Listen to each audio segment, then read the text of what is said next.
Me encanta que hoy lo que me ha llamado la atención de mí es mi pelo, y no mi liderazgo. ¿Cómo es eso? Híjole, escribí mi... Bueno, no necesito micrófono, ¿verdad? Yo sé, pero bueno. Escribí mi discurso ayer y no me gusta leer porque creo que la gente merece escuchar la historia, no lo que escribimos, pero sí lo que vamos a contar porque nos sale de aquí adentro. Y bueno, yo llegué a Estados Unidos en 1998 después de sufrir mucho abuso físico y sexual en mi pueblo, allá en Tlaltizapán, Morelos, México. Como yo no tenía dinero, fui con la policía a denunciar. Obviamente no me hicieron caso. Al contrario, fue, pues es tu culpa porque eres mujer, ya saben, ¿no? Todo este rollo. Total que dije, bueno, ¿qué hago aquí? Había terminado la universidad con mucho sacrificio, pero terminé mi universidad en México. Y un día dije, así como soy yo de tomar decisiones rápidas, dije, yo ya me voy a Estados Unidos, ahí te ves México.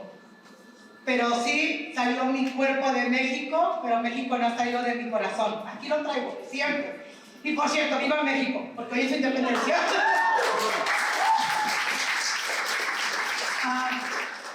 Total que me vine y voy a ser honesta, una de las cosas, además de salir de un lugar donde estaban abusando tanto de mí, otra cosa que quería perseguir era el sueño americano. Un sueño americano que yo creo que muchos de ustedes vinieron persiguiendo. Mi sueño era comprarme una troca, tener mucha lana y visitar cada año mi estado para la fiesta del pueblo anual. Y bueno, pues ahí vengo, ¿no? Y resulta que llego a Estados Unidos, ya tengo más de 21 años, ni tengo trocas, ni tengo dinero. Y no he ido a México por esa cantidad de años. Pero ¿qué creen? Que sí estoy logrando mi sueño americano. Estar aquí enfrente de todos ustedes es algo más grande que cualquier sueño que una inmigrante como yo pudiera tener. Lo digo de verdad.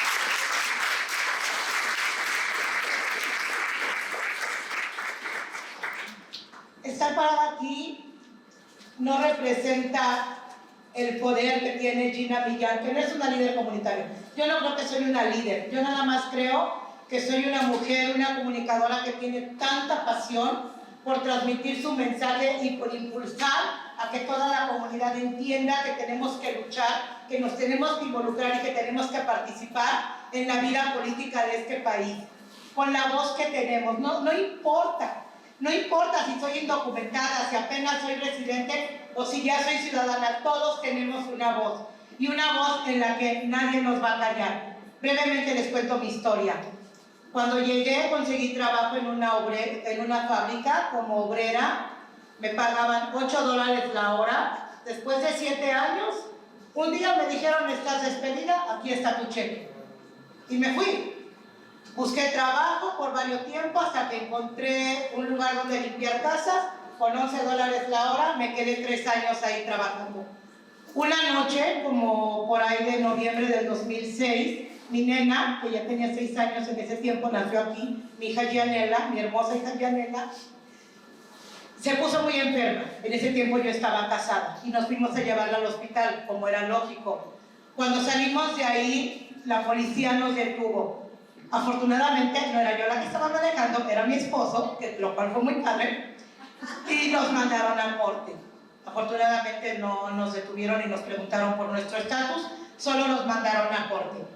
Pues era como que, bueno, pues vas a corte y pagas. Sí, eso es para cualquier ciudadano normal, para los indocumentados no era así, y peor aún, porque el 1 de enero del 2007 iba a empezar la ley Muéstrame tus papeles, que era la 287G.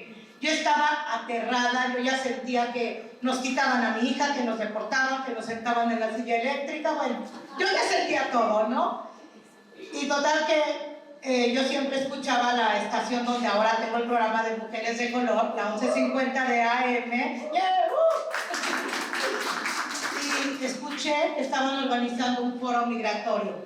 Y pues ahí estoy yo con mi marido, ándale, vamos. Ya ven que los maridos son bien fáciles de convencer. Pues lo convencí, me lo llevé. Total que fuimos a ese foro y ahí conocí, yo como mi amiga Laura Soto, voy a acordar acá mi pañuelo también. No lo compré el cargo de él en una segunda, pero aquí lo voy a poner. Entonces fui a esa reunión con mi esposo y conocí en esa reunión una mujer increíble, y la tengo que mencionar, Alisa Durán. Ella era la directora ejecutiva de una organización que se llamaba, porque ya no existe, Derechos para Todos, o Rights for All People. Y me acerqué a preguntarle, ¿qué va a pasar? Mi marido tiene que ir a la corte, tengo mucho miedo, no tenemos dinero, en fin. Me dijo, mira, en este momento no te puedo ayudar, pero vente esta tarde que tenemos una reunión de membresía. Yo no entendía nada, no sabía que era membresía, no sabía que era una organización que defendía los derechos de los inmigrantes, pero lo que sí sabía es que tenía un pavor y un terror de que me quitaran a mi hija. Ay, me quedan 4 minutos.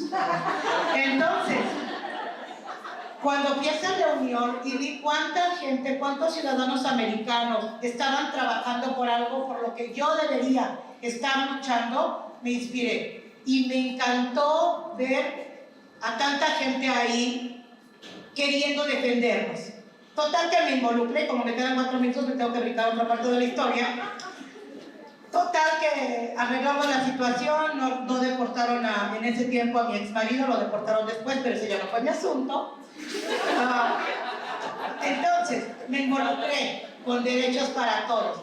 Y de repente se abrió una posición en una coalición. A través de Derechos para Todos conocí la Coalición para los Derechos de los Inmigrantes, o CIRP, por sus siglas en inglés. Y de pronto se abre una posición de manager de operaciones. Y yo sin tener ninguna, pero ninguna posibilidad, pues solicité el puesto. Total, yo perdía. Si me decían que no, pues seguía limpiando casas de rodillas y ya, ¿no? Pero total que me aventé, la solicité, me entrevistaron y me dieron la posición. 5 años en CIRP trabajando y de repente la misma pinche historia.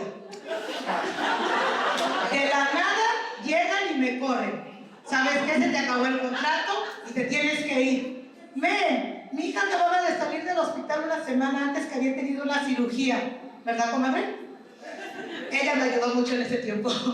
Entonces, me corren, yo estaba desesperada, se me estaba acabando el mundo, sin documentos, sin hablar bien inglés, con mi nena todavía convaleciente. Yo llegué a pensar hasta en el suicidio y llevarme a mi hija conmigo, yo no la iba a dejar aquí. Total que fueron momentos tan difíciles, pero dije, no, cabrón, ahora yo ya empecé aquí y aquí le sigo. Porque vi que tenía una voz, entonces yo tenía más contactos. Total que me decidí a tener un programa de radio, el primer programa de radio que tuve, que se llamó En Comunidad con Gina, y en ese programa lanzamos una campaña tremenda en contra de Wells Fargo, porque Wells Fargo era el segundo inversionista más grande de las cárceles de GIO, o de los para ayudar a los inmigrantes. Esa noche recuerdo perfecto que ni dormí, porque tenía un pavor, dije, ay güey, ¿contra quién me puse? O sea, una mujer indocumentada se pone las patadas con Wells Fargo. Pues digo que no le gane, ¿verdad? Bueno, total que encontré trabajo en la escuela Tlatelolco, medio tiempo, otro medio tiempo con las escuelas públicas de Denver, corriéndoles una campaña que se llamaba Mente Sana en Cuerpo Sano. Y de pronto que me llega esta oportunidad, la oportunidad que realmente es la que me tiene aquí parada enfrente de ustedes. La exdirectora de Color, Lorena García, me ofreció un contrato por 4 meses para que le ayudara a organizar el evento de Viva la Diva.